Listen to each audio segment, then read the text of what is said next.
It's the Center Fantasy Football Podcast. Welcome to the party, pal! Yes! Yes! Yes, this is my favorite part of the game. Analyzing all of the league matchups week to week. You can't win! Get him a body bag! Finish him! It is a bit above average. I said this sucks, and basically so do you. And discussing the boom, bust, and hidden gem players throughout the league. We ain't found shit! What the hell is Brett Favre doing here? I'm in town to play the Dolphins, you dumbass. Dan Marino should die of gonorrhea and rot in hell. Laces out. Touchdown! And here's your host, Allow myself to introduce myself. David Harbatkin. Hello and welcome to the Center Fantasy Football Podcast for Week 2 of Season 7. I got that wrong last week. We're only in Season 7, not Season 8. I'm your host, David Harbatkin, joined by the coach of the Hackettstown Hagglers, commissioner of the league, the crooked commissioner, being accused of crooked things along with myself, Mr. Gazelutsky. Good evening, everyone. And also joining us is the other Hackettstown team, Hackettstown Finest, and his coach, the one who was run over by a garbage barge last week, apparently. Manny, say hello. Manny Friedman. Hello. I'm squished by the garbage barge, but I'm still alive and well. All right, so there's a ton to talk about. Obviously, we will be going over all of these games. A lot of exciting games, some not so exciting, some very unexpected results. But first, of course, there's controversy that I guess must be addressed once again at the hands of the man who had a lumbotomy. Yes, this week's installment of Why Are We Even Bothering to Talk About This? All right, so we got Yahoo Fantasy Football. Here's the deal, all right? But regardless of whatever time Yahoo decides to populate your free agent bids onto your roster at Wednesday, 3:01 a.m. Eastern Standard Time, if the player was not bid on, you can go onto your computer and you can just pick him up if he's just still sitting there not bid on. There was an accusation, or actually there's a couple accusations that are just laughable that need to be addressed immediately. Number one, that Dave Harbatkin picked up somebody 19 minutes before the free agent bids were populated onto everybody's rosters, thereby giving him some sort of ridiculous insider trading knowledge that this guy had not been. First of all, it's not insider trading. He just looked at him. Nobody bid on him, so he picked him up. That's not insider trading. That's called opening your computer, logging into fantasy football, and clicking the plus button, which anybody can do. Secondly, of course, we're going to address the Eugene nonsense. No, the free agent bids are secret and cannot be looked at by anybody. And case in point, there was a player that went for $25 and I ended up bidding $60 for. So if I had any insider information, I would be a buffoon to bid $60 when the high was $25. Okay? I would just bid $1 over. And then the rest of the league can go, that's interesting. On all these players, the Hagglers bid $1 over. That's convenient. No. And then another player went for 16, but guess what I bid for him? 45. Okay? Once again, this is a silent bid. I mean, this is just some preposterous nonsense that Eugene, before his staff meeting, is bored, so he just comes up trolling the league, and of course everybody just jumps onto the bandwagon. All right, let's address ridiculous... I was just going to say, he didn't get any traction with his trade that nobody gave a shit about and actually cost both right, of his teams. after the Shafto trades fell short. and nobody bid on the Shafto trade. Nobody cared because all he is a Barnum and Bailey needs the attention. Right, he's a snake oil salesman. People have learned he's a snake oil salesman right now. I mean, there's not even any snake oil. They're just empty bottles. At least if you're a snake oil salesman, put something in the bottle. All right, now, the third ridiculous preposterous notion that we have to address is moving the free agent bidding time to pick up players to when other league members get out of the shower or finish eating their Cheerios. No, it's 3 o'clock in the morning, set by Yahoo, period. We're not changing it to 6 in the morning or noon or after the ice cream truck goes by your neighborhood. No, it's 3 o'clock in the morning, period. Okay? We're leaving all this stuff, okay? It is ridiculous that we have to spend 15 minutes going over this nonsense before we actually get to the games. But apparently this is all the league members have left. This is what they have to stoop to. So, gentlemen, find out whatever you can for next Wednesday's podcast. Yeah, go. I don't know there's a helpful, frequently asked questions section of the Yahoo Fantasy Football. Yeah. There's Google. I don't know if you've heard of it. You can do that to find out what you want to do. There's plenty of ways to find out this information. It's not insider, unless you are a Martian who doesn't have access to these things, in which case it is inside for Earthlings. Right. Apparently, Hardbacken was inside when he made the move, but that is not to be confused with insider trading. because somebody is inside when they pick up somebody, that's not insider trading. And the ironic thing is... Again, look it up. And ironically, there is one bit of information that I did have insider information on, and I didn't act upon it whatsoever, which was the Antonio Brown thing. But I refuse to act upon anything until it's public knowledge. So it's a ridiculous accusation, and if this was A Few Good Men, you would be court-martialed for accusing a highly decorated Marine of conspiracy and perjury. Now go to the Rocco Club of School for Women. Point number 4, like Carback has mentioned before, if you're so tired that you can't stay up or can't do anything, and you don't want this guy to just be picked up at 3 a.m. for $0, then bid $1 and go to sleep. Exactly. That's the one way to prevent me from ever getting a hand on any of these players. Just bid $1 if you have such a rock hard on for one of these players. $1. It's not even real money. Exactly. And then that defeats the entire plan. There's nothing I could do. Woof, fooled again. Gadget. This crooked, nefarious plan goes right down the shitter if you just bid $1 and then go to sleep. Okay, I think this topic has been thoroughly covered. Let's actually get to the games. All right. Manny, anything to add to this before we get to the games? I think we're good, right? You have anything? No, I think you covered it all. Okay. All right. So there was actual fantasy football that was played last week on the field. Some exciting games. I feel like we should probably start with the most exciting of the games, which was the Lobotomies versus the Lightning Rods. So look at that final. Yeah. I know. It came down to the last game of the week, which was the extra Monday night game. So Matt Lombardi and the St. Louis Blues end up winning this game 127.92 to 126.74. Just slightly over a point victory. Going into the game, all the Lightning Rods needed was, I believe, 11 points. 11 point... What is that? 0.2 points out of Philip Lindsay, and they got 10.6. So, kind of a devastating loss there. Going through this, Pat Mahomes got 33.32 points to Russell Wilson's 20.64. Odell Beckham, the $60 man, got 14.1 to 16.0. 2.0. I did, just to get back to the other thing for a second, I loved what Aldwin said.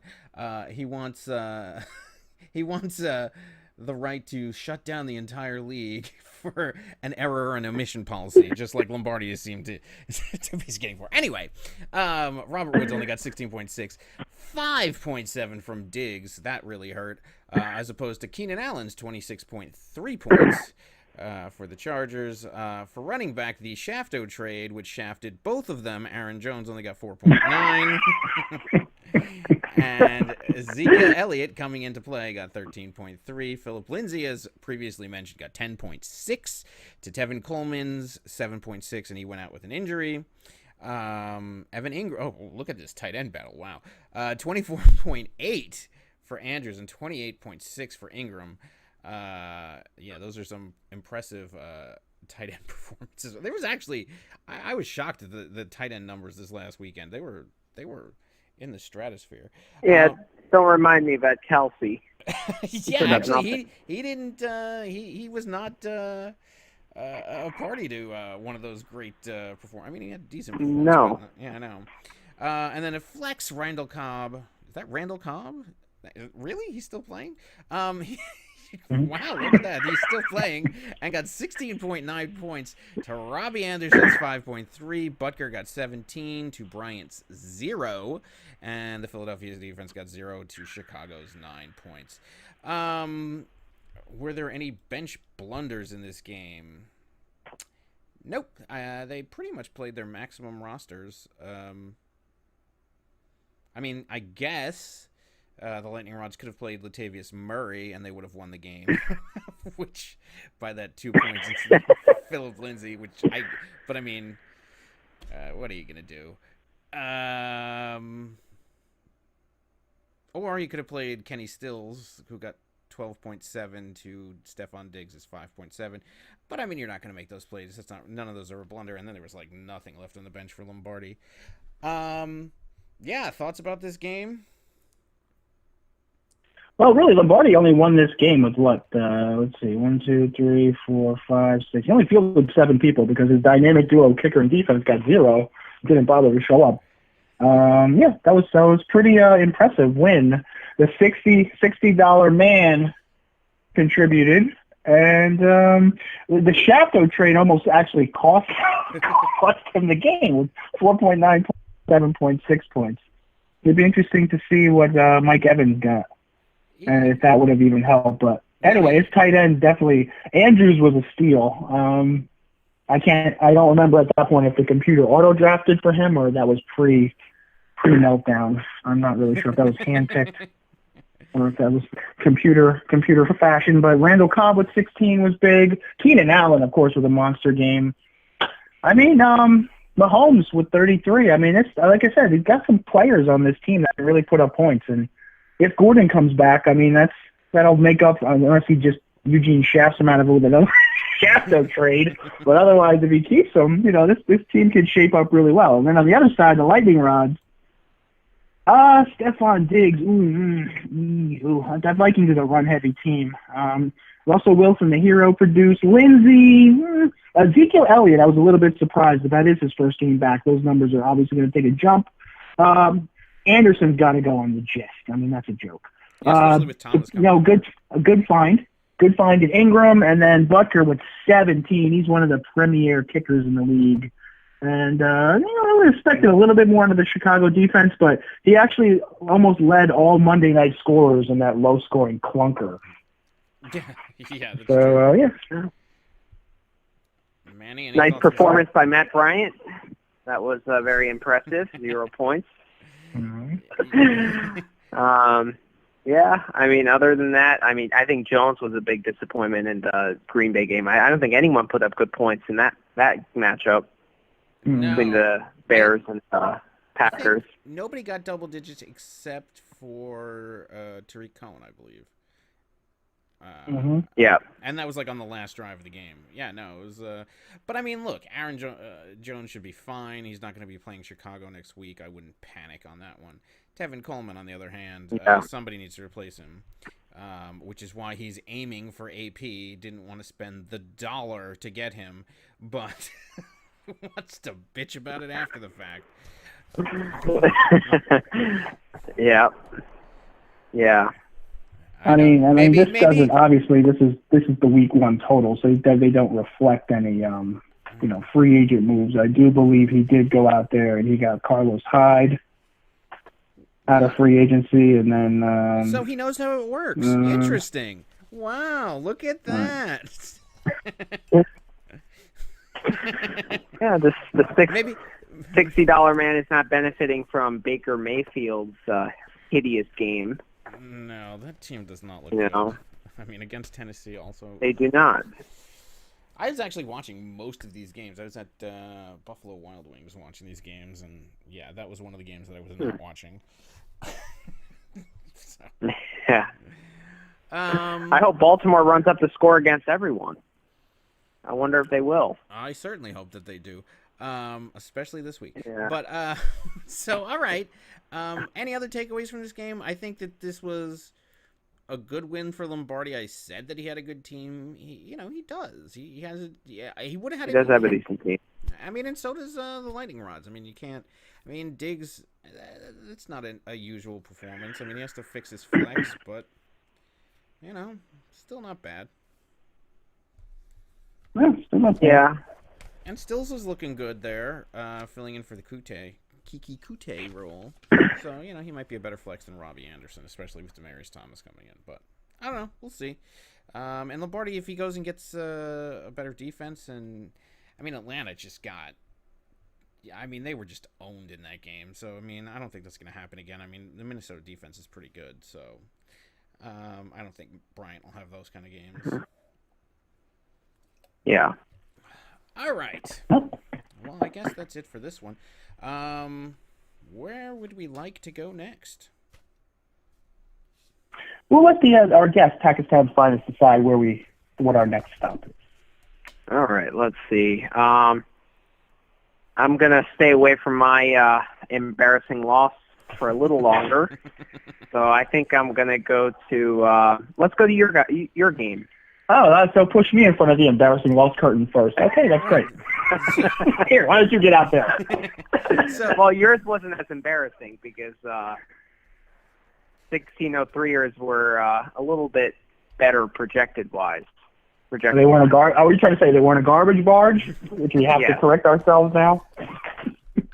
I don't even know about that. I mean, basically, we're moving from your game where we all have to eat crow to the game where we all had to eat raven. So this is really. I mean, this was.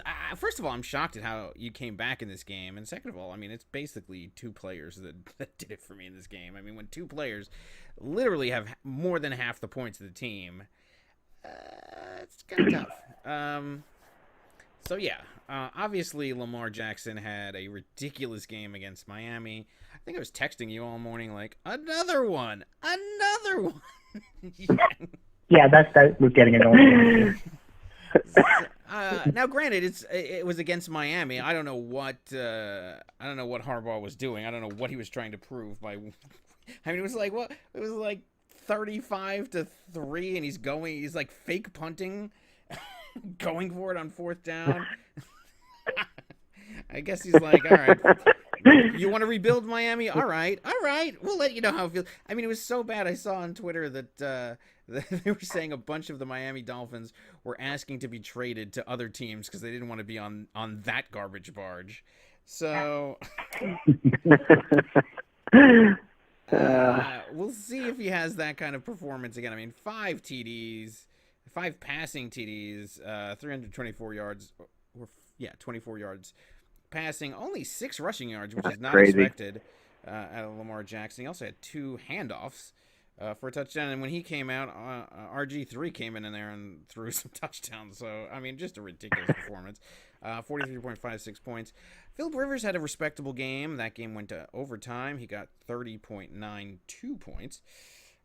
In the wide receiver matchup, I mean, this was, and we knew this going in, but it was clearly dominated by the Hackettstown Hagglers. 22.30 for Michael Thomas and 31.10 for DeAndre Hopkins. For the 1603ers, only 14.3 points for Boyd's. Most of that went to Ross, and 12.6 for DJ Moore. But I mean, frankly, that's what I was hoping to get. I was just hoping to get double digits out of them, which I got. And then McCaffrey just blew your running back. Monster. Yeah, 42.90 points. And 10.5 for James Conner, which was very disappointing and concerning in that game, though it was the Patriots. So we're going to just take a little bit of a deep breath, and he still managed to salvage double digits, which Frank Gore did not, only getting 2 points. And Tariq Cohen. You think? Yeah, I know. Tariq Cohen in that game, he had like 6 points most of the game, and then on that last drive, he ended up getting a bunch of catches that put him at 12.90 points. 14 for Waller, 10 for Henry, only 8.9 for Fuller, but 16.38 for Edelman, 4 for Fairbairn, who was, I mean, my kickers, the grief that my kickers caused me. I mean, like, and he missed that extra point, which thank God the guy went, went offside, so I at least got 4. But Lutz comes around on the other side and hits a 59-yarder or something to give you an extra almost a 60-yarder. Yep, 58. I know. So I just can't. I can't do anything with the kicking. 13 points for the Baltimore defense and only 1 for the Cleveland defense against Tennessee.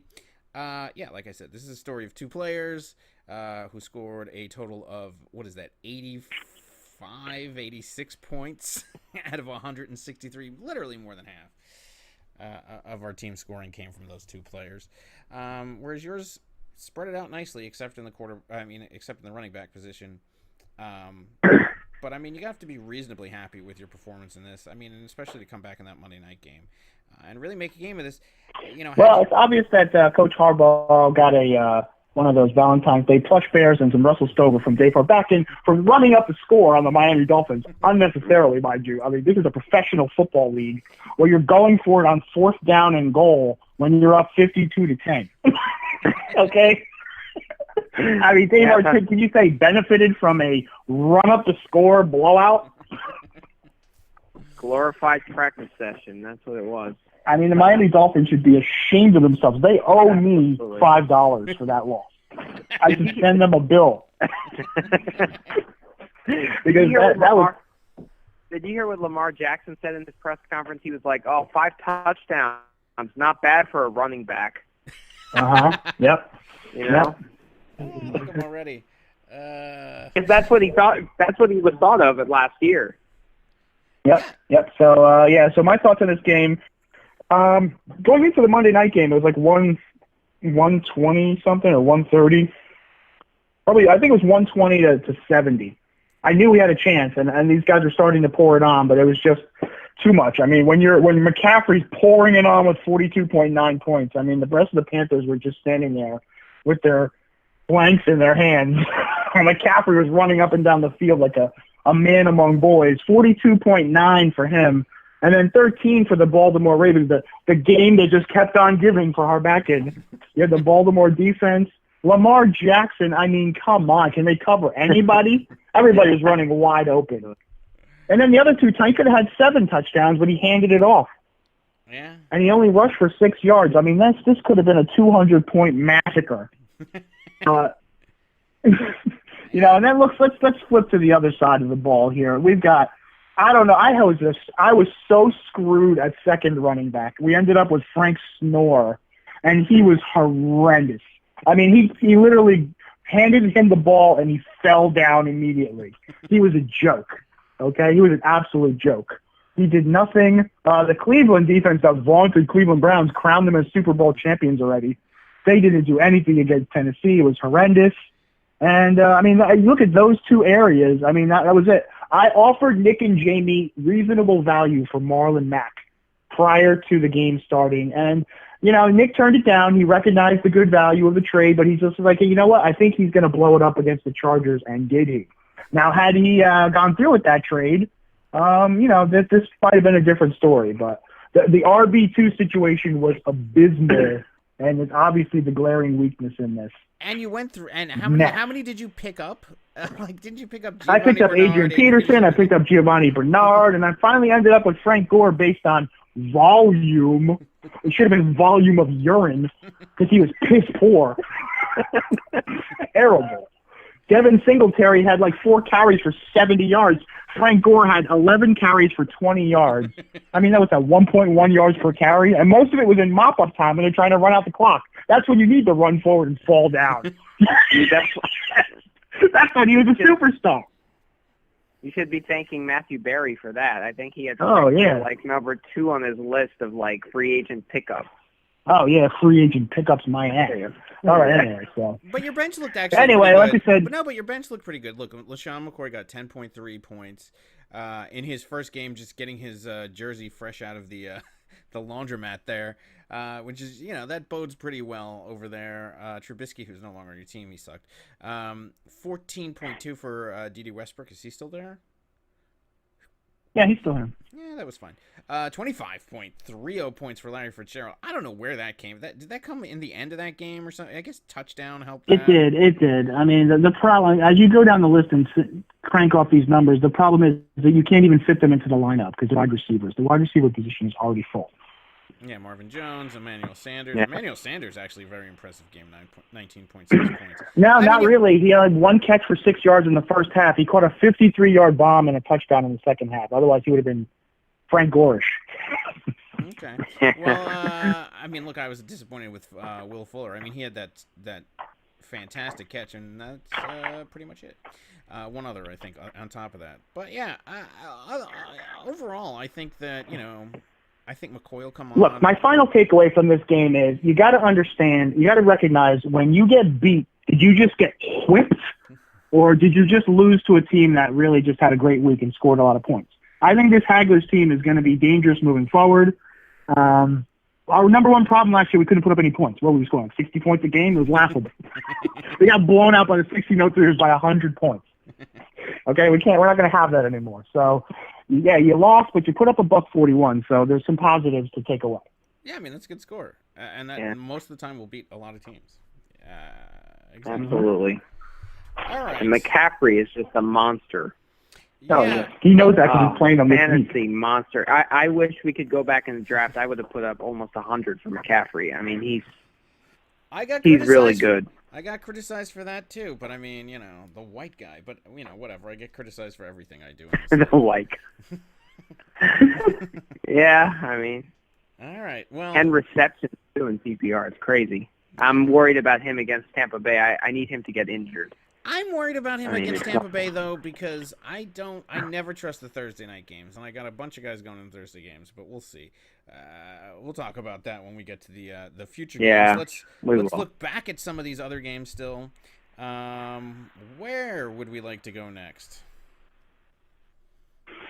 I guess let's go to mine. All right, finally comes out of the curtain. All right, first of all, I'd like to issue a public apology to Nick and Jamie's garbage barge. It turned out to be a Caribbean cruise lines,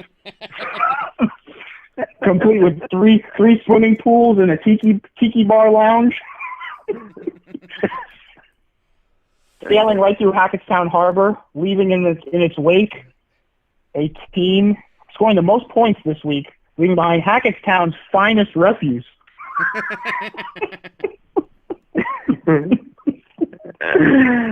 All right, take it away, Hardbacken.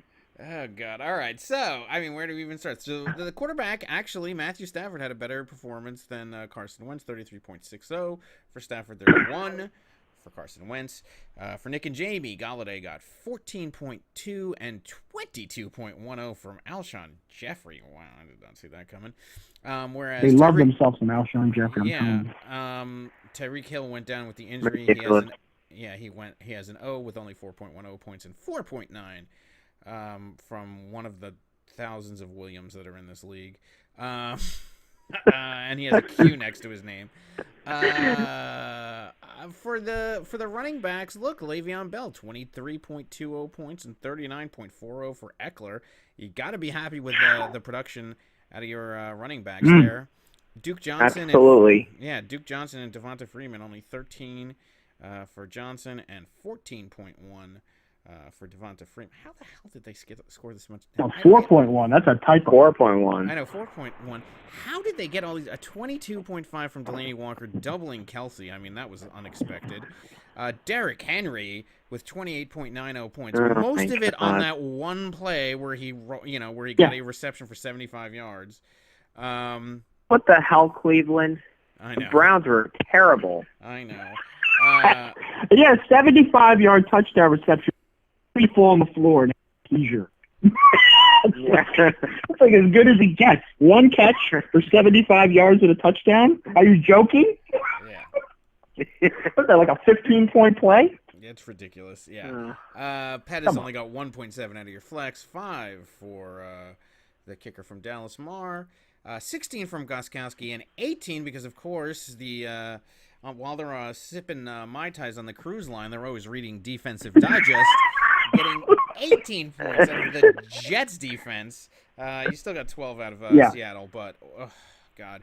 And yeah, well, in case Manny's not aware of what the backstory is, Nick and Jamie last year, maybe the year before that, they started coming up with these ridiculous scoring defenses that, like, averaged 25 points a game. We started making fun of them that they're reading Defensive Digest. Okay, how do I get a copy? Like, and it would always be last minute. Right before the game starts, they would dump a seemingly solid defense for some joke and walk away with 25 points because they read Defensive Digest, obviously. And then the rest of their team wouldn't do anything, but they would get so many points from their defense. It would be like better than any of the players. So that's it's not exactly what they did here, but 18 points helps. And then you look at their bench. Well, the Jets choked at the end. They had like 30 points at one point in the game. Trust me, as a Jets fan, I know. Then you look at their bench, 16.4 from Ridley. Vance McDonald, nobody did anything for Pittsburgh. Baker Mayfield, only 14.4. AJ Green, still. I mean, I don't know. I hate to give advice to anybody, but you do have an IR spot. You might want to put AJ Green there and give yourself an extra player. Just saying. Don't want to be hoarding any insider information that's publicly available. Lest I be accused. T.Y. Hilton with 28.7 points and 25.4 from the aforementioned Marlon Mack. Gallup got 22.8 points. I wanted him, actually. I was looking, and I was like, oh, you had him. Interesting. Yeah, I freaking benched Gallup at the last minute to put Pettis in because he was projected higher, and that was a bad move. Yeah, Aaron Rodgers only 14.92 points, 16.7 from Hooper. That's decent from a tight end. Actually did better than Travis Kelce. And Kelce. Yeah, and John Brown. Is that John Brown? Whatever. Yeah, that is John Brown. He's in my starting lineup. He's been good. And I'm sure. So if I put Gallup and Brown in, would I have won? Probably. Well, it would have been a hell of a close game. 22 points. I would have won. More. Yeah. Yeah, but had they shoved in any other one of their players, they would have had 300 points. Look at I know. Max. Woulda, shoulda, coulda. But yes, it was a winnable game. But I mean, look, just like Geese, I would not look at this game as I mean, look, you still scored 135 points with Tyreek Hill going down and Mike Williams getting only 4.9 points. I mean, this is still a formidable team. And Nick and Jamie had a really good week. I mean, look, they would have beaten anybody in this league this week. So what are you going to do? You can't be hanging your head down too far on that one. All right, anything else in this game? I like how it says the full recap. Nick and Jamie smirk at predictions, knock off Hackettstown's finest. They probably did. They are smirking, I'm sure, especially listening to this. Yeah, they are. They had no answers to the garbage barge comments. They just did their talking on the field and steaming. Yeah, I know. I believe they did mention something on Facebook, tongue-in-cheek, about the garbage barge or something. But, yeah, so, they are listeners. Shout out. All right, moving on to teams that... All right, nice job, Nick and Jamie. You're going down this week. Mm-hmm. Are they? I don't even know who they're playing. They're probably not. All right. On to players that didn't do anything. Let's see. Everybody scored at least 100 points, except for one. And let's go to that game. Yes. All right, Tiller, here's your timestamp. Here's where we start talking. Oh, yes. I don't know what time it is, but... we are at 33 point... Whatever. We're around 33 minutes. You're at the 33-minute point. Tillett, feel free to start listening. All right. Now, the rest of you can actually listen to the whole thing. Tillett getting a little, revenge off of Dave's secret crush from last year's playoff game. He got 144.84 to Dave's secret crush, 99.36. All right, well, Tom Brady, 31.64 points for Tillett. Only 6 from Cam Newton, 13.3 for Thielen. and 22.6 for Amari Cooper. For Eugene, Julio Jones got 15.10 and 24.30 from Clam Crowder over there in Jets land for Tillett. David Johnson ended up with 25.7 points and 11.4 for Fournette for Tillett. Chris Carson had 24.10 points for Dave Secret Crush, and only 5.5 for David Montgomery. Moving on to the tight end, Jared Cook only got 5.7 points and only 5.2 from O.J. Howard. Two of the higher projected tight ends did not perform in this, whereas other people like Hawkinson are getting 24. Mike Evans, the other half of the deal, only got 4.8 points. That's gotta hurt Bob. Going against his teammate in Tampa Bay, Peyton Barber, who got 6.5 scintillating points. And then Zerline, I mean, what are you going to do? 15 points for him, 11 for Prater. I pray to you. Detroit defense got 6 and 10 for the Buffalo defense, playing against Clam Crowder. All right, so impressive win for Tillett. He looks good. Was there any bench blunders in this one? Not really. I mean, Jacobs got 24.30 points on the bench for Dave's Secret Crush. With the 24 wouldn't have made a difference. It would have made him at least over 100 and not an embarrassment, but you know, whatever. So yeah, what are you gonna say? What are you gonna do? So Dave's Secret Crush, I hope you're not that disappointed that the Shafto trade didn't go through, because you would have had 20 points as opposed to Tyreek Hill's 4 points. Yeah, that's true. He did try a Shafto trade. So, that would have been ironic. He did. Does he want to trade and you now? didn't even Maybe, include Mike Evans on the Shafto trade. Maybe you should reverse Shafto trade him. Offer him Tyreek Hill now.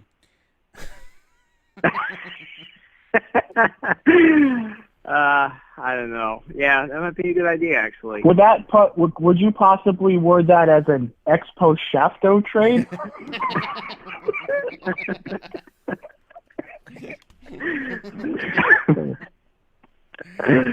I'll think about it, but I'm still seeing if he comes back in a reasonable time frame. I hope he's going to your IR spot. Finger. You do know about that as well, right? So you could at least put him in. Do, yeah. Okay. I did put him in there. All right. So takeaways from this game. Look, Tillett's got a really impressive team. Eugene does not. We said that last week. This one we are not eating any crow on. We were actually right. I mean, I think a lot of us actually predicted that Eugene might win this game based on matchups. That was not true, but I think we all agreed that Tillett was the better team here. And it turned out that they won. As I recall, this was a very difficult one to pick, actually. It was. I think I picked Tillett Trey. I'm not remember. Maybe I picked Eugene. I don't even remember. But it was extremely difficult. Yeah, at the time. But I mean, what makes it even more impressive is that Tillett does this with all of the Antonio Brown shenanigans happening. I mean, he loses Antonio Brown. He's back. You know, he's not. He's there, and he doesn't play him. And he doesn't need him. And now he goes to New England. Maybe he'll play there. Maybe he won't. But either way, you know, this is pretty good. I mean, if he gets Antonio Brown in there on New England, if he's allowed to play, I mean, he's got a really good team. You know, yeah, he does. He doesn't have much of a bench, I'll say that, but he does have a good team. Eugene, start shafting. What'd you say? You went 0-2 last year? I seem to recall you saying that somewhere on the Facebook. Well, I guess you're going to try to repeat that again. We'll see in your projections. Yeah, I don't know what else to say about that. Eugene, I'm sure you're going to be very disappointed. That's all we're going to talk about you right now. So, moving on. Well, we have Brian's team, the Millennials, which is the Mighty Whalers. This is, I mean, all right, so the Whalers win 117.72 to 109.36, basically on the back of Deshaun Watson. Yiles, 37.72 points for him. That was the difference in this game. I think the Millennials had a 20-something point lead going into that Monday night game. But Deshaun Watson changed that. So 24.56 points for Matt Ryan in a terrible game. He's got to be happy with that. Smith-Schuster only had 13.8 in that horrid game. Jordan Landry with 11.7 for the Millennials. Brandon Cooks only 5.9 for the Whalers, and 11.4 from Tyler Lockett. I think that was on one play also, if I'm not mistaken, because he got a receiving touchdown, so you take away 6 points. He really did nothing. One reception. Todd Gurley, disappointing, with only 11.10 points. I think Henderson got those two touchdowns. And only 3.7 for Mixon, who went out with an injury. For the Millennials, Dalvin Cook with 26 points.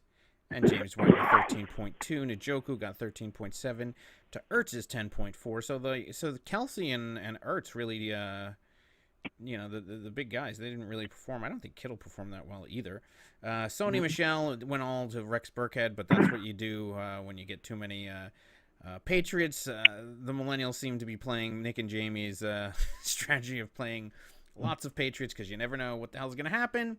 This time only got 1.4 points. 18.5 from Damian Williams. Is that who this one is? Yes, it is Damian Williams.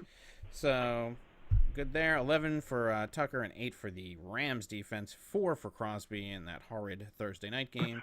And the Chargers only got 1 point. Any bench blunders in this one? Allen Robinson had 17 points. Well, I mean, the Millennials certainly didn't leave anything on the bench. Yeah, I mean, this game basically came down to Deshaun Watson, and that's it. I don't know what else to say. Yep. Well, a quick analysis here. Once again, sometimes it comes down to who you play. So Whalers with the win, okay, with 117 points for the win, that wouldn't have beaten too many teams this week. Dave's Secret Crush got crushed. He was already taken.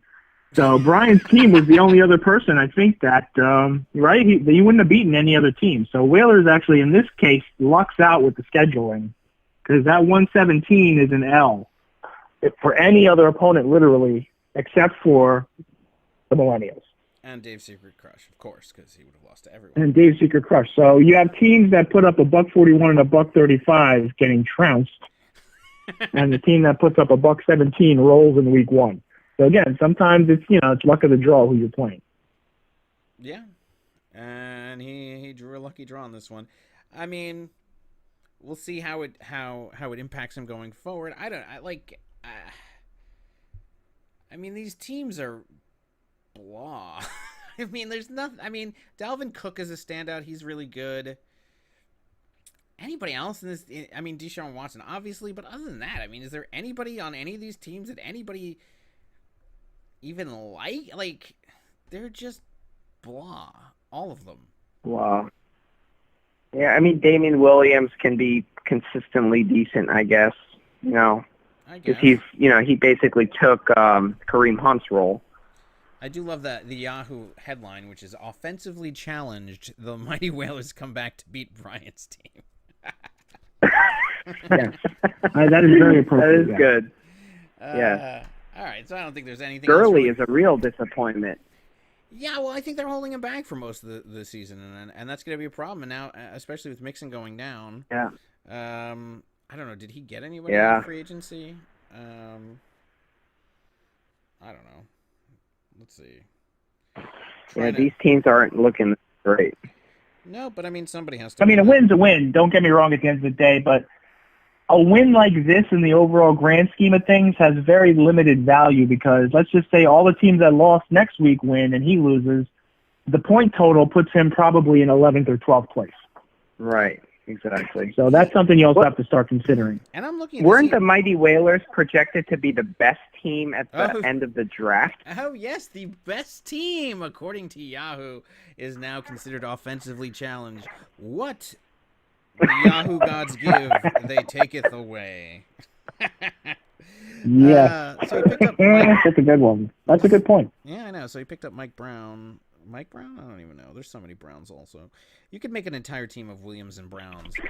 Williams should get, Scott Williams should get the entire Williams team. I'm sure he could get it. Yeah, I don't know. Nothing else really to take away from this. We'll see in the projections of the future games if we pick either of these teams to beat anybody. I wonder if either of them are playing Eugene. No, you are, right? So, no, I don't know. I think they're going to lose next week. We'll see. All right, moving on to the last game of the week. We have the Battle of the Fictional African Nations, Wakanda. The Wakanda Panthers knock off the Zamunda Lions 156.90 to 120.94 in what Yahoo considers a rout. So we have Drew Brees with 25.8 points for Wakanda. Jimmy Garoppolo, only 13.44 points for Zamunda. For Wakanda, Devontae Adams only gets 7.60 points, but that's more than made up for by Deshaun Jackson, who got 35.40 points. Williams over in Oakland, he actually looked good in the absence of Antonio Brown, and Sutton ended up getting 19 points. I'm shocked by it. I mean, we kind of made fun of his wide receiver core, but I mean, not bad performance. Carry-on luggage only got 8.2 points and 11.5 from the vaunted Nick Chubb. For Zamunda. For the Wakanda Panthers, only 17.90 points from Saquon and 22.70 points from Mark Ingram. Mark Ingram is going to be, that's a good pickup on Baltimore. Kyle Rudolph with a whooping 0 at tight end. I'm well familiar with that. Outdone by George Kittle, who only got 13.4. Which, that's the thing. So this was, I mentioned the other two tight ends, Kelsey and Ertz. I mean, this is about what they got. I mean, I think they're going to be consistent at that, whereas I don't think that the Hawkinsons are necessarily going to get 24 points every week because they're not going to be playing Arizona every week. But nonetheless, weak for this week performance from a tight end. Dorsett, which was a last-minute pickup by Wakanda, gets 25.5 points on New England, taking away the Sony Michel points. And Kamara got 23.90 points, so Dorsett outplayed Kamara. That's got to hurt. 12 points from Robbie Gould, 3 from Myers for Zamunda. And the Dallas defense got 6 for Zamunda, while only 10 points, or 10 points from the New England defense. This is the game that certainly has a bench blunder. Did not come back to bite him, but Sammy Watkins, yes, with 46.80 points. Had he played him instead of Devontae Adams, which are you really going to make that decision? Wakanda would have been the first place team right now. No anything on the bench for Zamunda, though he did pick up Gronk. I wonder if he's going to come back. I don't know. Hardman only got 0s. I don't even know who Hardman is, but okay. Nick is reading ESPN Ocho the magazine. I don't know who some of these players are. I gotta be honest with you. He's going deep. He's into slumber picks, not even sleepers, just slumber picks. Oh yeah, he's so deep in the sleepers. He's in the cryo chamber. Who the hell is Hunter Renfrow? I don't know. I mean, he got 2 receptions for 13 yards. It's not a crime to field somebody that we've heard of. Yeah. No, he's going to catch us off guard. He's going to get somebody that nobody's... Like Sutton, 19 points from Sutton. Don't sleep on him. Hunter Renfrow, wasn't he the star of The Client with, Susan Sarandon? I don't know. Why is he starting Jimmy Garoppolo? Well, I guess Carr is his, second quarterback. I don't know. It's Nick's big. If you remember Nick step by step in the auction, he went big or go home, right? Maybe a little too big. So that $76 from Kamara put him at $1, and you really, you really feel the effects of it now, especially when you're looking at the bench area. I mean, the problem is that he spent all that money on Chubb, and Kerryon Johnson didn't have a good game. that really hurts. I mean, and Kittle was just average. I mean, looking at the players that I've heard of, they're decent. The rest of them, we'll see. I mean, maybe they'll wake up. I mean, yeah, I don't know. And I get, and look, Wakanda's looking pretty damn good. I got to be honest with you. I mean, look, Devontae Adams is not going to be playing Chicago all the time.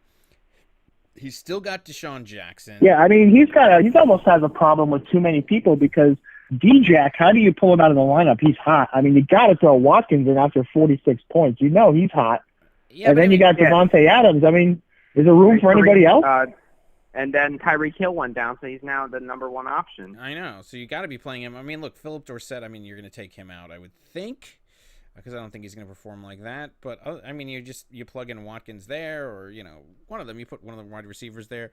And then you still have Saquon as the running backs, who he's going to have a better game, I would think, and Mark Ingram, who seems to be doing really well. I mean, the only weak spot really is tight end on this team. I mean, he's got Drew Brees as quarterback. I mean, tight end. I mean, he still has Greg Olsen, who got 7.6 points. This is a. I mean, if Eli keeps dumping it off to Ingram, that's not really a weak spot either. Yeah, he has a really solid team. That's Mark Ingram on Baltimore. It's not the other Ingram. Oh, the other Ingram. The one who got the 2 touchdowns. The ones that. Oh yeah, that's not Evan Ingram. So I'm looking at the wrong Ingram. Yeah, Rudolph is like he's got to go. Yeah. So I mean, yeah, hockey's looking like one of the best teams. On Absolutely. paper, at least. Yeah. I mean, he's a team that I certainly would not want to face. I wouldn't mind facing someone at this point. But you never know. I mean, some of these people can come out of ESPN Ocho, the magazine. All right. So that does it for last week's games. I guess we could take a look at the transactions. Any big transactions? I mean, obviously, we've already discussed Adrian Peterson, who's probably not even going to play. But other than that, I mean, the $60 for Hawkinson, which I guess Hunter Henry was injured. That's pretty good for you. I guess. Did you even know he was injured? I didn't even know that. It turns out later on in the day we found out that he's out for at least a month, so it worked out. Yeah, and then who else? I mean, I think that Thompson was a good pickup. I mean, how much did you spend for him? Clearly not $1 more than the next highest bid, but And Bernard went to Tillett. That's a good pickup too. Now that Joe Mixon is out, the Blues picked up John Ross once again, proving that they do know how to work the system. He spent $16 on him. He probably meant to spend $13 because he doesn't know how to use the 3 button. All right. All right. Here's a sneaky little pickup. Marquise Brown by Hackettstown's Finest. He could be in for a big year. He could. That's Hollywood Brown. Hollywood Brown. Yeah. That is Hollywood. Yeah. Well, we'll see. I hope you don't play him this 30 week, points. Yeah, it's gonna kill me if I have to watch my own guy throw it to your guy. Ugh, that sucks. All right. Yeah. So no, nothing else. Wayne Gallman was picked up by Wakanda. All right. None of these other guys. Yeah, okay. All right, that's it. So let's move on to next week's game and get out our crystal balls and try to predict who's going to win some games. Where should we start? Should we start with our game, the 1603ers versus Hackettstown's Finest? All right, sure. Let's start with it. So right now, it's pretty even projection, 136.30 for 1603ers to 135.71, which is actually really close to what you got last week, right? Very close, yep. All right, so you have Aaron Rodgers versus Minnesota. Again, a tough matchup. You saw what they did to Atlanta. I don't know how, but you also have who's your backup QB? Don't you have one? No, you don't. Stafford. Going against the Chargers. Yeah. That might be the better play. But feel free to do whatever you want. Lamar. Yeah, it's a tough call. I think Rodgers will have a bounce-back game. I mean, I don't think he's going to be that bad. And I have Rodgers, so I feel weird not playing him. Yeah, I know. But I mean, like, it's the second week of the season, so I mean, like, I'm very big on not playing guys even if they have a legacy, but you can't determine. But I always say you can't determine anything until week 3. If people still suck after week 3, True. yeah, it's time to start thinking about it. But 1 week, I think, right, you have a tendency to overreact. Lamar Jackson, speaking about overreacting, I don't want to, he's not, I mean, look, Arizona's not that great a team either, so he might have a good game again. Yeah. I certainly favor him in that matchup. Yeah. As far as the wide receivers, so Tyler Boyd is going versus San Francisco and DJ Moore against Tampa Bay. Still debating whether or not I'm going to play DJ Moore. I don't know. I hate playing players on that Thursday night game, but we'll see. Right now I'm leaving him in there. Because especially since Tampa Bay sucks. And San Francisco, they don't have a terrible defense. But I still think Tyler Boyd gets a bulk of the carries, even though John Ross might get, some of the action. But yeah. You have Hollywood Brown going against the Giants. Or no, wait. You have the Browns. You're going with the Browns. Both of the Browns, but none of the Browns. The Browns. You have John Brown and Marquise Brown. I mean, they have big play potential. Yeah, so but it's so you have Brown going. Oh, God, I hope he doesn't throw to him. Going against, and then John Brown, the Buffalo guy, going at the Giants. What did he do last week? 25 points. What? How did that even happen? I don't know. All yeah. Right, well, the Jets suck. Yeah, but so do the Giants. True. Exactly. Right. You have some good matchups there for your wide receivers. I think you have better matchups for your wide receivers than mine. I mean, none of our, theoretically, I don't think either of our wide receivers on paper sound that fantastic. Not great, exactly. But we'll see how the matchups go. As far as running back, you have McCaffrey versus Tampa Bay. Hopefully he does well. And James Conner going against Seattle. Right now he's listed as questionable, but it's with an illness, not with an injury. Hopefully he has a bounce-back game, although he's playing Seattle, so that's kind of tough. Especially, you saw that Mixon didn't really do well even before he got injured. Whereas you have Le'Veon Bell going against that vaunted Cleveland defense that seems to give up 75-yard passes to Derrick Henry. I can't imagine what they're going to do for Le'Veon Bell. And Austin Eckler going against Detroit. Detroit, who gave 25 points to David Johnson to resurrect his career.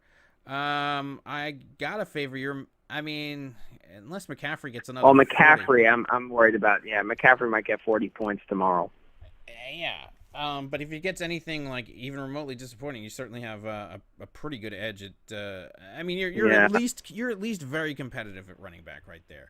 As far as the tight ends, our tight ends are playing each other in the same game. You got Kelsey going against Waller. I like both of these guys. Obviously, the projection is higher for Kelsey, but I think Waller gets a bulk of the carries. I think that's pretty much going to be a wash. At wide receiver, you have Gallup going against Washington. That's a good matchup. And I have Will Fuller against Jacksonville right now. We'll see if I get the Amendola itch. But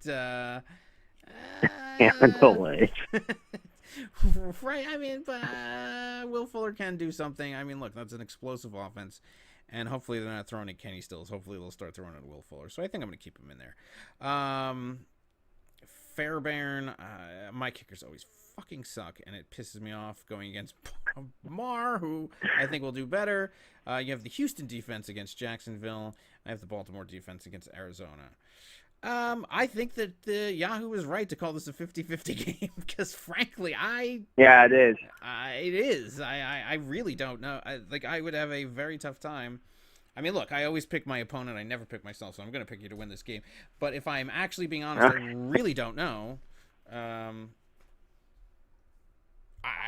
a little bit worried about my receivers. They can go for 30 points, but they can also have 0 points because they're both kind of big play guys, Yeah. As far as the running backs, I love McCaffrey. I mean, it's pretty even.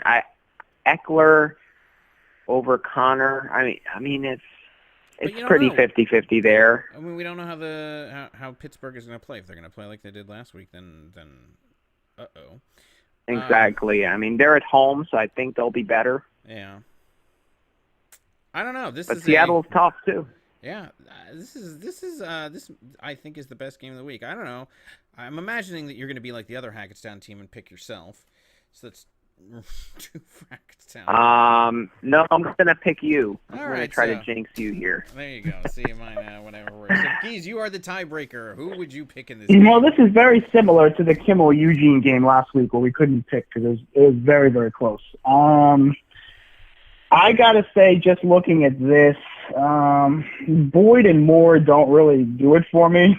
Not that scintillating. Brown and Brown, again, it's big play.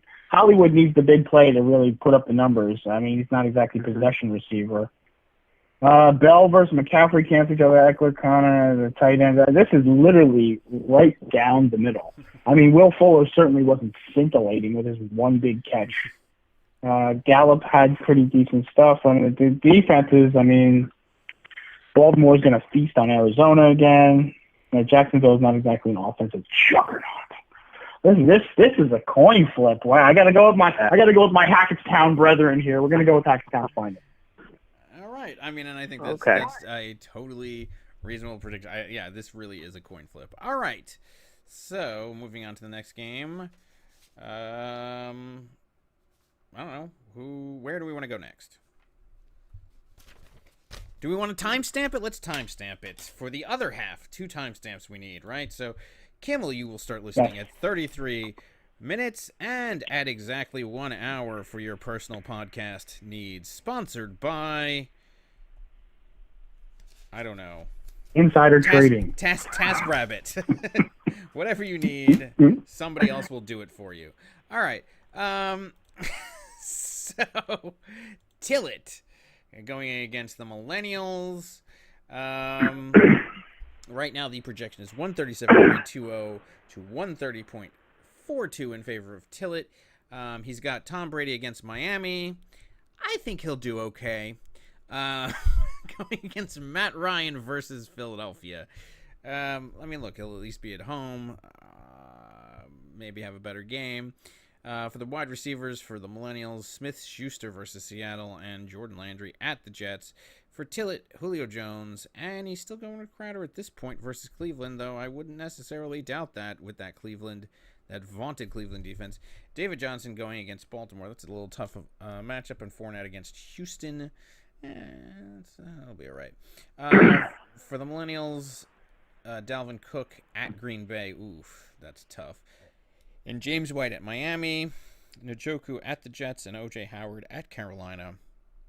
And then in the flex position, I don't know. Is this Antonio Brown? There's so many Browns.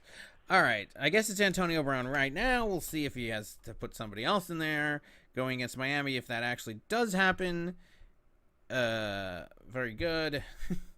If not, I guess he got McLaurin. He could do him, see if that happens, or Giovanni Bernard. I don't know, whatever. Millennial still rolling Sony Michel. You might want to change that out if he's still even doing anything.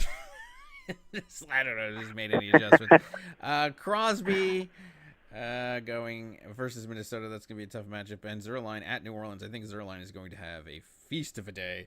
Buffalo at the Giants and the Chargers at Detroit. I've got to pick Tillett in this game. I think that he beat an offensively challenged team last game. I think he's going to beat the other half of that offensively challenged team in this game. I think that the projection is closer than it's going to be. Yeah, I agree. Tom Brady does struggle against Miami, at Miami. Maybe not this year after what Baltimore did to them, but... I mean, Miami's got to put out a team, though. I mean, like, it's like, yeah, I'm sure he's... Yeah. And Belichick doesn't shy away from running up the score either. So they might be going for it a 4th down, when they're up 53-10. Oh, yeah, Harbaugh? You think you're going to run up the score? Well, I mean, that could be the new trend. Imagine that's the new trend because it's a copycat league running up the score. They just pull the punter, bench the punter, and just go for it.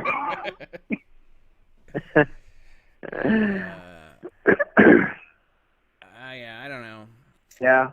I mean, like, are you gonna go against the grain here, or are you just gonna go with the clear favorite? No, this is a Tillitrey slaughterhouse right now. I mean, Dalvin Cook and James White might actually do something, but the rest of this team is just cannon fodder. And I don't even think Brian's team. It's just Schuster. I guess, is he injured? I don't know. He dinged himself up.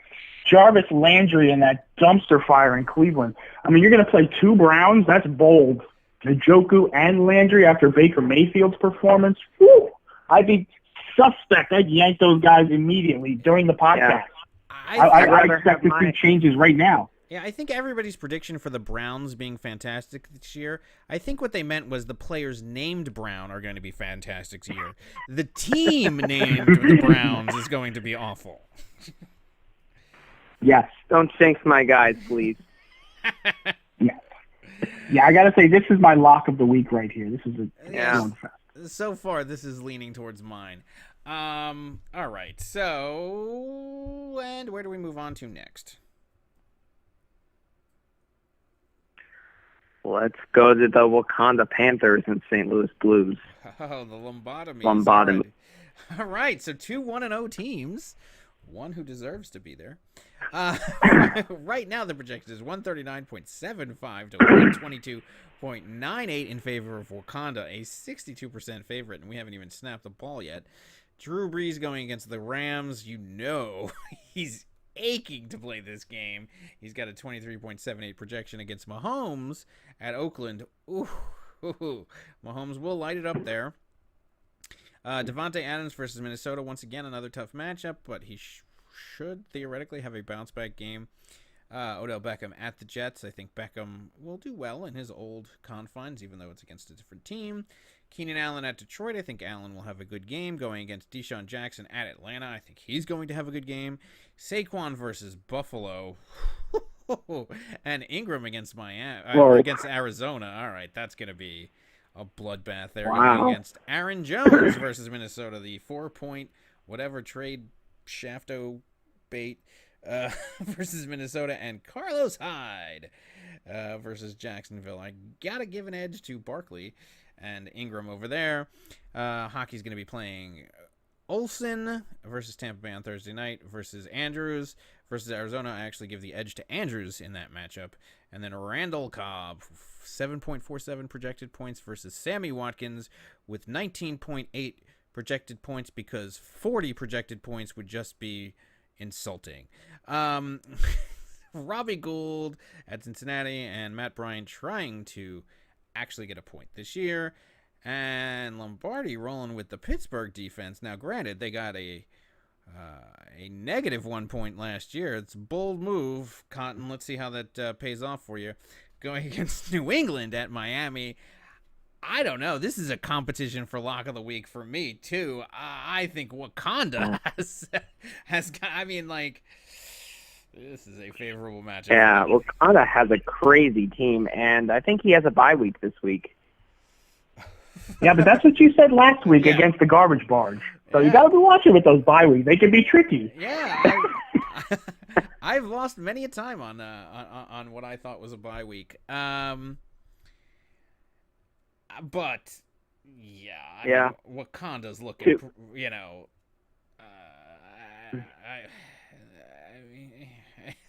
I mean, it's got to be Wakanda in this game, right? I wish he was playing someone that was 0-1 instead of 1-0. To kind of put someone lower, in the standings. I'm fine with him knocking him down. Somebody's got to be 2-0 after this, and somebody's got to be 1-1 after this. So, Yeah, I guess it doesn't really matter. It's early enough. It's early in the season that whatever's going to happen. I mean, we certainly, I think, we'll have some 0-2 teams guaranteed, or at least. True. Are we guaranteed an 0-? No, I think all of the winners from last week. No, we're guaranteed to have an 0-2 team. Wow. We can move to that game next if you'd like, Geese. Oh. It's the Hackettstown Hacklers. Yeah. Wait. So we are. My goodness, we're in danger of being only 0-2 team in the league, huh? Yeah. So somebody's guaranteed to be 0-2 after this. High pressure game. I know. Although the Hagglers have started out 0-5 and made the playoffs, so I think what was the year that you won the championship? Yeah, but that was a frustrating. Really? You don't ever want to do that. That's frustrating. 0-5 and you made the playoffs? Yeah, that was not easy. I think you won the championship, didn't you? What's that? Didn't you win the championship when you were 0-5 or something ridiculous, or 1-5? I mean, you were 0-5. I think you missed the playoff, or 0. I don't remember what you were, but you missed the playoffs by one game, and then the championship year, you might have been 0-5 also. We squeaked into the playoffs at 7-6. We climbed all the way back, and then from then on, we had an amazing run. Crazy. That was rare. Yeah. So impressive. Yeah, we won't want to repeat that. So let's hope we don't go 0-6. Yeah, well, if Eugene can't top 100 points, then that might be difficult. But let's see. Let's look at these matchups and see what we have in store. So right now the projection is 127.92 to 131.43. The projection is actually in favor of Dave's Secret Crush. You are a 47% underdog. Let's look at the matchups. Phillip Rivers at Detroit, 23.24 points projected, versus Cam Newton's 24.87 points on Thursday night versus Tampa Bay. Then you got Michael Thomas at the Rams and DeAndre Hopkins versus Jacksonville with 19-point projections, 19.48 and 19.08, respectively, versus the 17.36 and 17.78 projections for Amari Cooper and Thielen. I think Cooper has a good game. Thielen against Green Bay, I don't feel that confident about it, but we'll see. Chris Carson, who actually ended up doing really well last week at Pittsburgh, and now he's playing Josh Jacobs versus Kansas City. I think that's a good play. You've got LaShawn McCoy at Oakland, and Chris Thompson versus Dallas. Only a 9.78 projection for Chris Thompson, but he gets a lot of PPR points, so I think that he'll outperform his projection. Only 9.7 for Hawkinson at the Chargers. Let's see if he can continue his run, and Jared Cook with a 9.26 projection at the Rams. So you're, oh no, they're not. But Cook did not perform well last week. But he's playing the Rams. I mean, I think this is gonna be a shootout of a game. So maybe it'll be distributed to him a little bit. Mike Evans versus Edelman. You're going with Edelman currently, even if Antonio Brown plays. Is that what we're getting out of the Hacklers? Yeah, I mean, it's week 2, and he's in the middle of allegations. Probably dropped by Julian Edelman himself, so I'm going to go with it. All right, I would actually favor Edelman there. It's interesting that he's trying to lock up his flex at on the Thursday night game. I generally frown upon that, but does he have any other running backs or any other players that he could put in there? No, I mean, no, Royce for whatever. I don't know. But it doesn't give him enough time to get a Shafto trade in there. Unless he starts working the phones tomorrow morning as he listens to this podcast. Okay, so Will Lutz at the Rams and Prater, I pray to you, at the Chargers. Eugene has the Minnesota defense at Green Bay and the Carolina defense versus Tampa Bay for you. Yeah, I mean, I think that Eugene will break 100. I think that was a little bit of an underperformance, but I do think that the Hagglers, I think that their projections of their players in this game is a little bit low. So I think that the Hagglers will pull this out. And based on the strength of your wide receivers.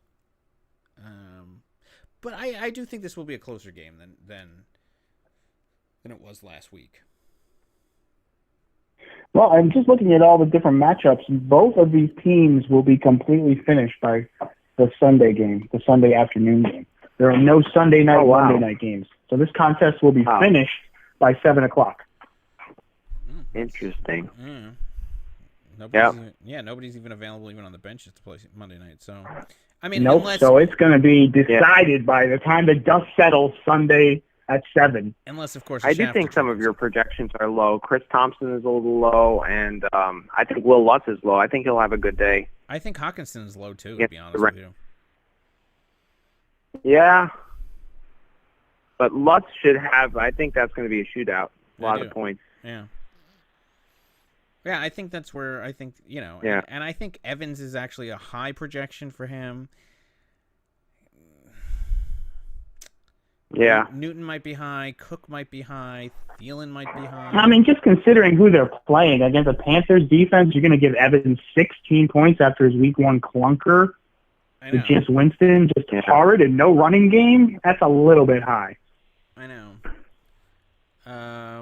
But yeah, I do think it'll be close, but I do think the projections are off, and that's what's going to help you edge it out in this game. But we'll see. Yeah. All right, so we're all... I agree. Yeah, so we're all picking Hackettstown in both of the games. There's only one team that has not picked Hackettstown, and it's me. No, it's not me. It's, obviously the Hagglers. It's you. It's you. You were the only one. The one playing me is the only one who did. All right. So where do we go next? We did that one. We did that one. We have not done the... So there's 2 games left, I believe, right? The Lightning Rods and Zamunda. Well, we could save the garbage barge for last. So, or the cruise ship, should I say. For last, let's go with the Mighty Whalers versus the Lightning Rods. All right, so the projection of this one is 133.41 to 131.03 in favor of the Lightning Rods, a 52% favorite. Russell Wilson at Pittsburgh for the Lightning Rods. Deshaun Watson versus Jacksonville for the Whalers. I'm going to give the edge to Watson there, obviously. I think, though, what did Russell Wilson finish with last week? He finished with 20 points. I'm certainly giving the edge to Watson. Robert Woods versus New Orleans and Stephon Diggs at Green Bay. Oof. 15 points for Woods, 16.4 for Diggs on the projections. Brandon Cooks, so we're both going with Rams receivers in this game. 15.26 for Brandon Cooks. And Josh Gordon against Miami. He has a projection of 17.14. He got 16.30 points last week. We'll see how that develops with the Antonio Brown situation. Todd Gurley is projected to get 15.43 points versus New Orleans and 13.33 for Damian Williams at Oakland. Ezekiel Elliott projected to get 21.51 points against Washington, and Philip Lindsay 10.66 for the Lightning Rods. Evan Ingram versus Buffalo, 12.01 projection. He is good, and I think they will have a good game there, but he's going against Ertz at Atlanta, who has a 14.93 projection. In the flex position, we have Robbie Anderson versus Cleveland and Allen Robinson at Denver for the Whalers. God, I think Robinson, does better there. Tucker versus Arizona for the Whalers, and Butker versus at Oakland. For the Lightning Rods, I think he'll get a lot of points there. Chicago defense for the Lightning Rods, and the Rams defense for the Whalers. This is a tough one for me. I don't know. I'll let you guys talk first, and because I don't know. Thoughts, anyone? Well, let's see here. I mean, both of these teams, they just have fantasy rosters that it's just not very scintillating. I mean, they do get points. It's kind of hard to really get amped up about them, though. Like, for instance, Robbie Anderson. Yeah. These are the Robert Woods. They don't sell tickets. They're the San Antonio Spurs of fantasy football. Yeah. Yeah. I mean, Allen Robinson the second. I mean, really? I think a lot of these guys just cancel each other out. I know. They're just all mediocre. Yeah, just mediocrity. Right, like you give Elliott the edge versus Gurley, I think, but then you give Williams the edge versus Lindsay, I think. And then Cooks and Woods, they cancel each other out. Yeah. I think Diggs and Josh Gordon cancel each other out, too.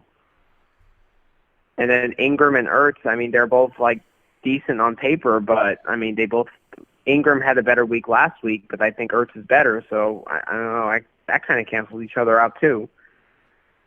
I think Butcher and I mean, will be like, really good. you can see Whalers' lineup, how this is a 117-point type of team, but 126 for the Lightning Rods with this ragtag group of people. It's hard to imagine that they could even get that high. This looks like a 107, 106 snoozer. But you have to give it to the Whalers, I guess. I mean, we did call the Lightning Rods the what is it? The garbage truck. He was the garbage truck on the way to the garbage barge, but whatever. I think did he win last week?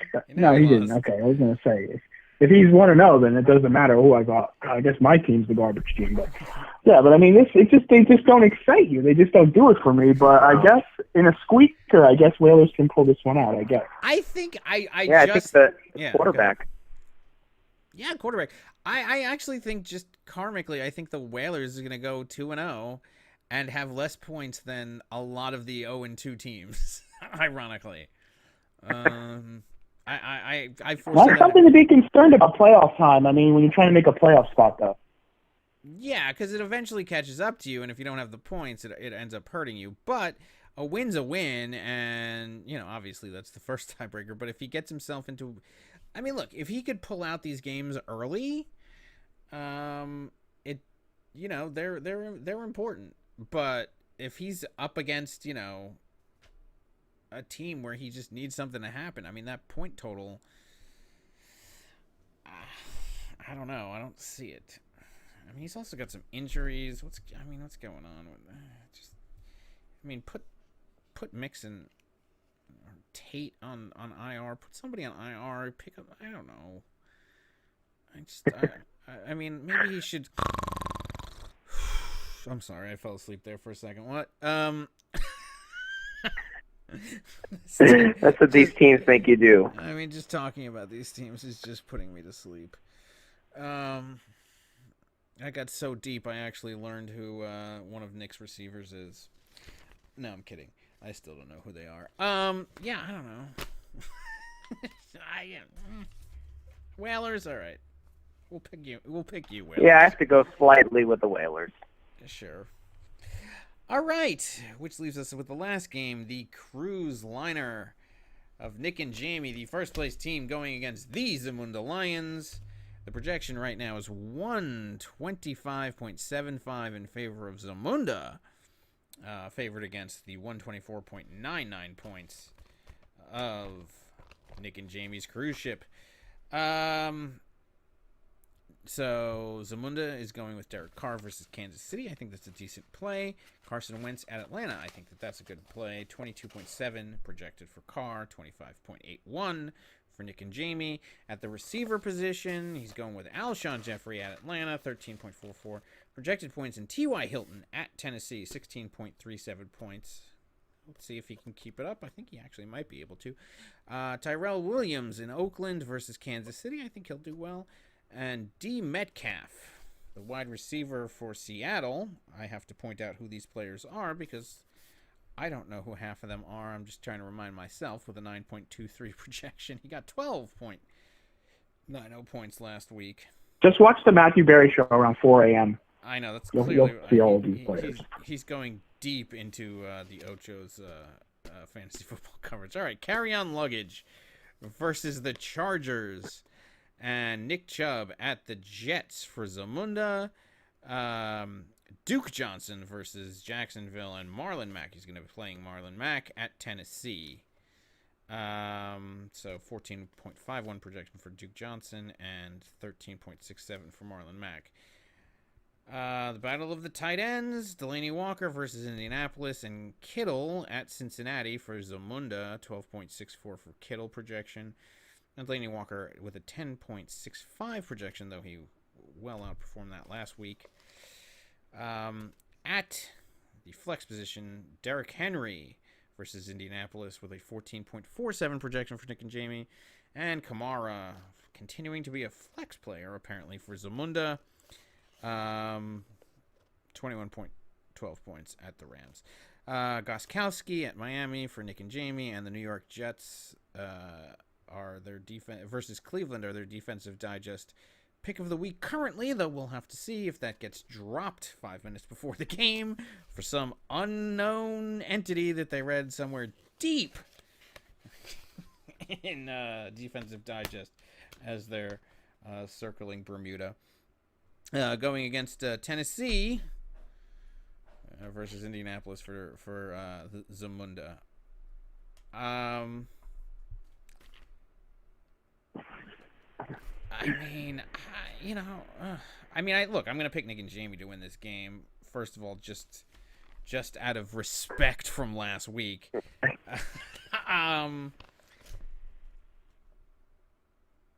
Okay, obviously Derrick Henry doesn't catch a 75-yard touchdown reception this week. Okay, so cut his numbers down. Bring him back down to earth.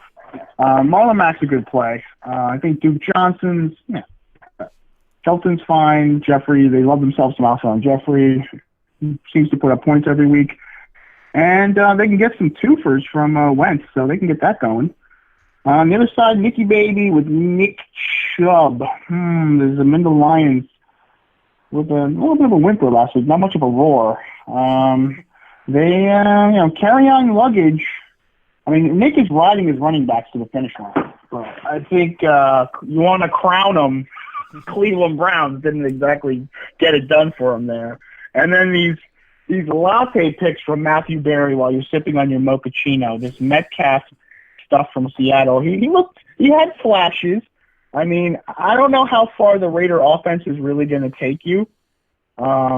He's a diehard Raider fan, in case people didn't know that, a.k.a. the Hackettstown's finest. He loves himself some Raiders. So what better to have all Raiders on your fantasy team and then like the Raiders in real life? I mean, you enjoy the games that much more, but is that really going to bring you to the finish line against this juggernaut cruise ship that's sailing into the Zamunda Bay, the Zamunda Canal? I mean, it's battle stations in Zamunda. So these teams are putting me to sleep as well. I know. It's just, I don't know, besides Kamara, that's really the only guy, and he's a flex. I mean, look, this is Kamara delivered. Yeah, Kamara did. I mean, yeah.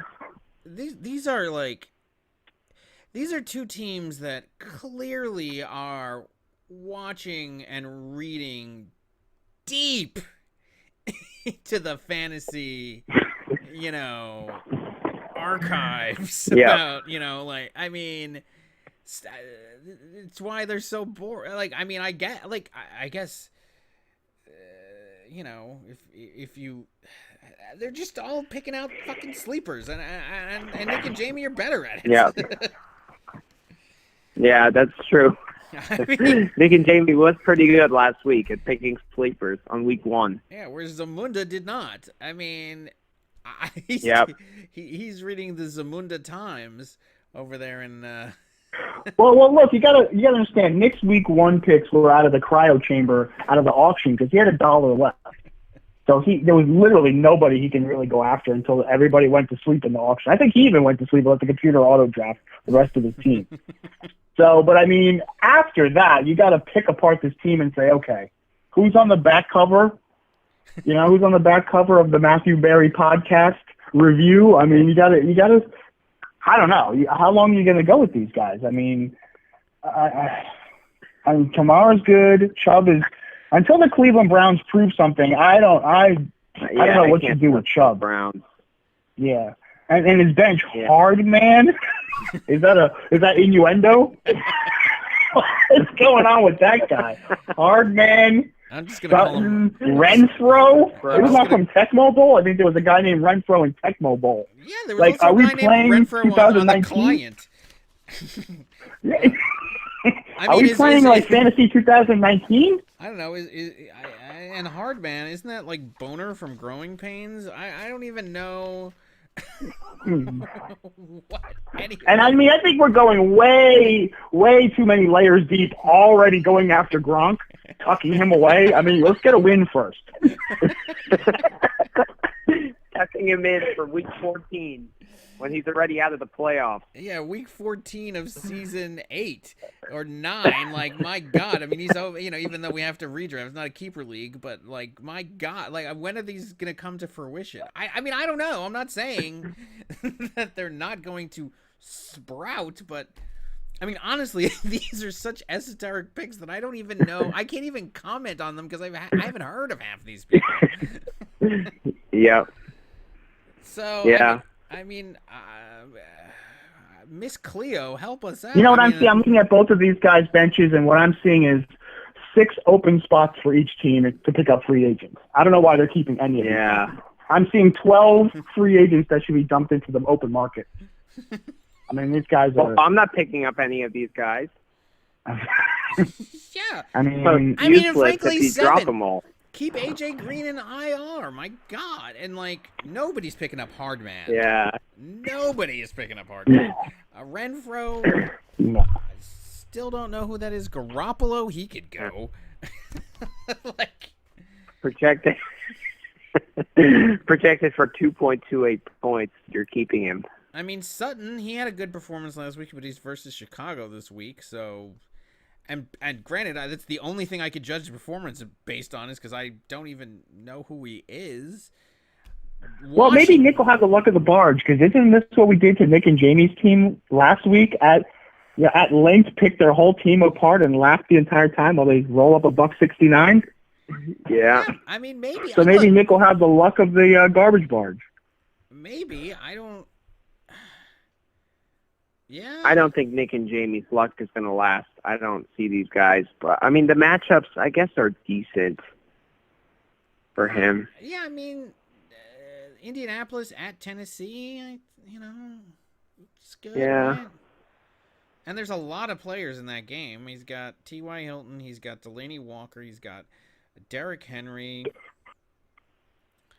It's very dependent on that game. And then for Nick, his game is dependent on Kansas City versus Oakland. I mean, granted, he's not dependent on Kansas City doing well. He's dependent on Oakland doing well. Oakland doing well. So, right. But I mean, there should be some garbage time in there. I don't know. I don't know. Yeah. I mean, it's like asking me who do I think is going to win in badminton this year? I don't know. I don't know who's going to win the cricket championships. I've not followed what's going on. That in AAA football, the Pop Warner players that are playing here. I don't know. I mean, great. They had great Pop Warner statistics. I don't know. Yeah. Yep. I think I know who will win badminton more than this. I know some Chinese guy will win. I mean, like, I don't know. But is Hunter Renfrow? I mean, what is he? He's projected to get 2.28. Even Yahoo hasn't heard about him. He got 3.30 points last week. He's holding on. All right. Oh my God! I'm gonna look up that guy from the client. Well, he's dead. I think he died. I honestly, I think there's a lot of garbage out there after week 1. There are not that many standout teams to me besides Wakanda Panthers. Yeah, and Tillett could be okay depending on what happens with whatever. But yeah, but Wakanda looks fantastic. Brad Renfro. Absolutely. Sorry, I had to go to IMDb to look up this team. You don't even have to go to Yahoo or ESPN. You go to IMDb to look up this team.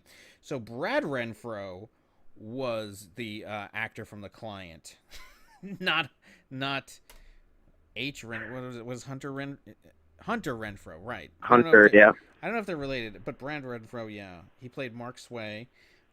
He's from Knoxville, and he died. Yeah, the end. Yeah, died January 15th of 2008 from a heroin overdose. So he was ahead of the curve on the opioid crisis. All right.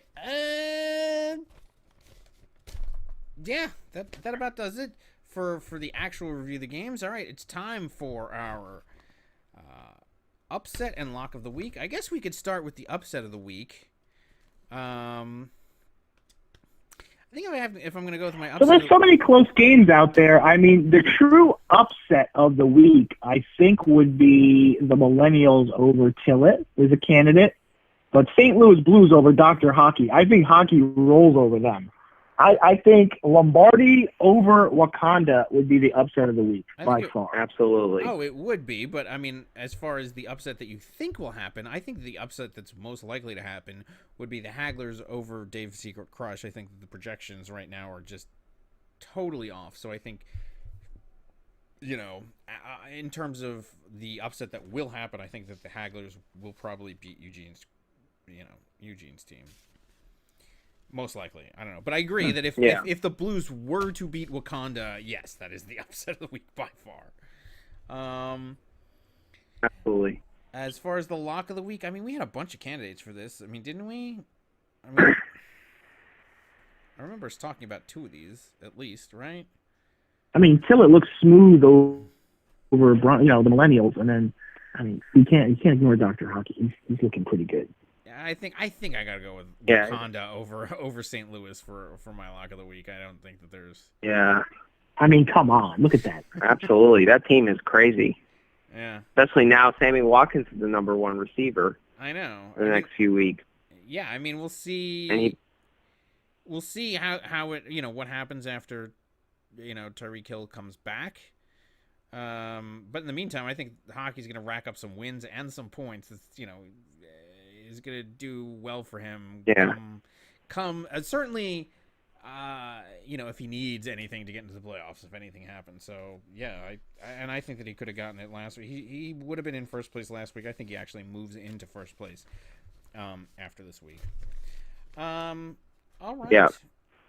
So, is there anything else that we would like to discuss? Didn't we go over the standings last week as part of our segment? I mean, what we did was a segue into the upcoming games. We did what happened, then we went over the standings, and then we went into the predictions for the following week, right? That's true. I guess we'll get back to that format next week. I guess. As far as the standings, I mean, Nick and Jamie are in first, followed by the 1603ers and the Wakanda Panthers. Then Tillett Trey, and then the St. Louis Blues. Once you get to about 5 and 6, those are the teams that were... They won, but it's matchup related. So the Blues with 127 points. Right. Just barely edgy, And then the Whalers with 117 points rounding out the winners. But if you look at points for, that's certainly... I mean, what does that put them at if you sort this by points for? I mean, I don't even know. That puts them way at the bottom. That puts them in, 10th? So, yeah. Then the Hagglers topping the losers bracket at 141, followed by Hackettstown Finest. So you two are right on the bubble. One more win for each of you, and you certainly are both competitive to move up the standings. Then the Lightning Rods, Zamunda, Brian's team, and the defending champs, Dave's Secret Crush. Not even cracking 100. Yeah, the biggest blowout of the week was Tillett Trey team versus Dave's Secret Crush with a 45-point victory. All right, I guess that's going to do it. We'll see you next week. Bye, everybody.